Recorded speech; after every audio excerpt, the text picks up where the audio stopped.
Marcos Rocha foi anunciado oficialmente, enquanto um outro reforço finalmente chegou em Porto Alegre. O número de estrangeiros preocupa. E depois da vinheta, a gente vai falar sobre uma movimentação política que pode determinar o caminho de Marcelo Marques. Além de mais uma lesão confirmada, então espera aí.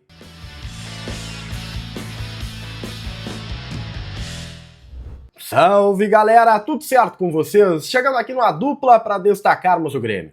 Eu sou o Matheus Dávila e nós vamos juntos para falarmos sobre as últimas horas e esse é o Diário do Grêmio KTO. Deixa o like, compartilha o vídeo, te inscreve no canal, ativa as notificações e vem fazer parte da dupla. Esse conteúdo é um oferecimento de KTO para você brincar, se divertir com responsabilidade e cabeça no lugar sempre. É um site proibido para menores de 18 anos e a quarta-feira promete porque o Internacional recebe o Flamengo, Libertadores da América. O gremista que quiser dar uma secada se divertindo ainda mais, a KTO abre espaço para isso, mas é aquela história, com juízo e responsabilidade em primeiro lugar. Jogaço de bola esse Inter e Flamengo na Libertadores da América, certamente nós vamos acompanhar e repercutir aqui dentro do A Dupla e na próxima hora da Dupla KTO em especial. Bora falar sobre as últimas horas, afinal de contas, Marcos Rocha agora oficialmente é do Grêmio. O atleta foi anunciado com um contrato até dezembro de 2026. Aos 36 anos, o multicampeão Marcos Rocha desembarca em Porto Alegre para ser o lateral titular do tricolor na temporada atual. Ele chega para resolver um problema, né? O Igor Serrote ele foi vendido, o Grêmio está sofrendo agora com as lesões do João Pedro. O João Lucas, que mesmo não machucado, não é uma peça que seduza o Mano Menezes e o torcedor. E o Gustavo Martins, que era o zagueiro improvisado no setor, também está machucado. Marcos Rocha tem caminho livre para assumir essa titularidade e vai começar a sua jornada com a camisa gremista já contra o Ceará no final de semana. Vai trabalhar para isso, está treinando para isso e o Grêmio terá uma novidade garantida, já garantida para esse jogo contra o Vozão. Um outro reforço chegou em Porto Alegre e agora aguarda apenas o anúncio oficial, que é o Eric Noriega.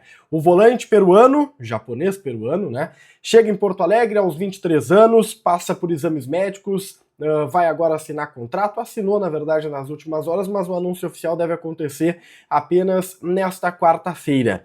O atleta é um reforço para o setor de meio campo, uma alternativa principalmente para os volantes. Ele é primeiro volante, joga como zagueiro pelo lado direito. Eu tenho dito, e muitas pessoas não estão entendendo, eu tenho dito que ele é zagueiro pela direita e que joga como volante. Por quê?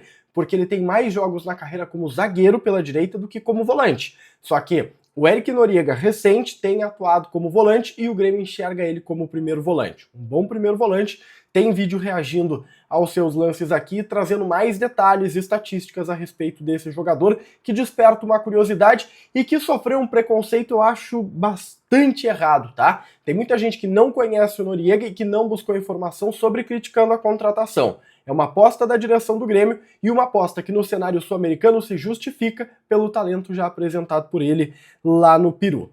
A gente segue falando sobre a consequência da contratação do Noriega, porque ele é mais um estrangeiro, e o Grêmio volta a ter o limite de estrangeiros cedido. O Grêmio hoje precisa administrar a quantidade de jogadores de fora do Brasil que estão no elenco, mesmo que tenha liberado o Arezzo, mesmo que tenha liberado o Carbajo, o Grêmio planeja pelo menos mais 3 saídas dos estrangeiros. Lembrando que Cristaldo, Amuso, Pavon, Aravena são atletas considerados negociáveis. Tem uma informação circulando, e ela foi noticiada na Bandeirantes, que o Pavon foi oferecido ao Lyon do México, mas os mexicanos consideraram ele muito caro e uma relação custo-benefício que não vale a pena, por isso não avançaram para o Pavon. O Mano gosta do Pavon, o problema é o salário, é o custo-benefício em Porto Alegre, tem muita coisa que envolve o Pavon, né?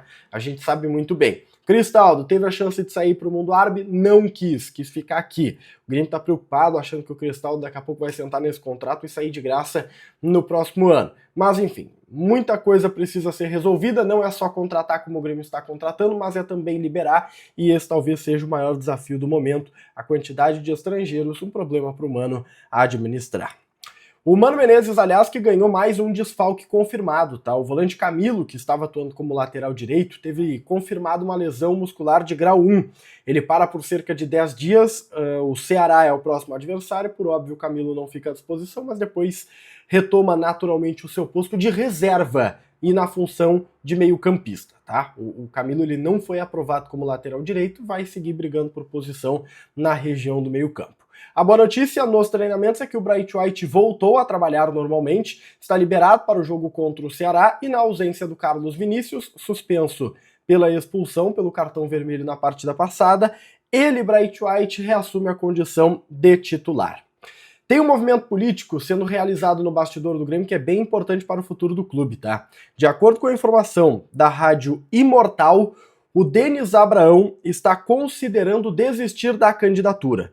Isso faz com que o caminho para a aclamação de Marcelo Marques fique cada vez mais aberto.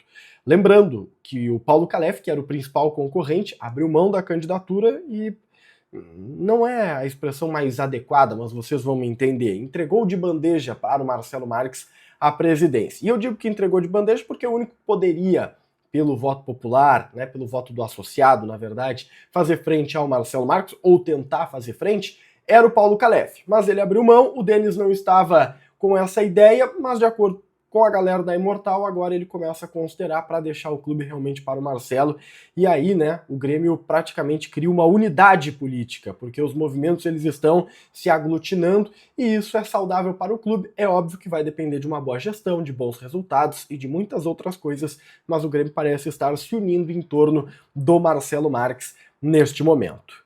Para fechar, uma notícia importante, tá? E é uma notícia de páginas policiais. O Grêmio identificou um dos responsáveis pelo atentado ao ônibus tricolor no embarque rumo a Minas Gerais na última semana, no último final de semana. A Polícia Civil e o Grêmio identificaram um dos autores do ataque.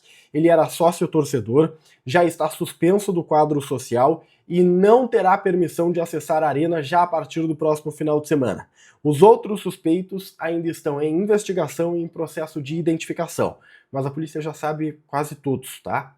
Só é uma questão agora de realmente dar trâmite para esse processo. Enfim, que esta pessoa não pise mais na arena pelo crime que acabou cometendo.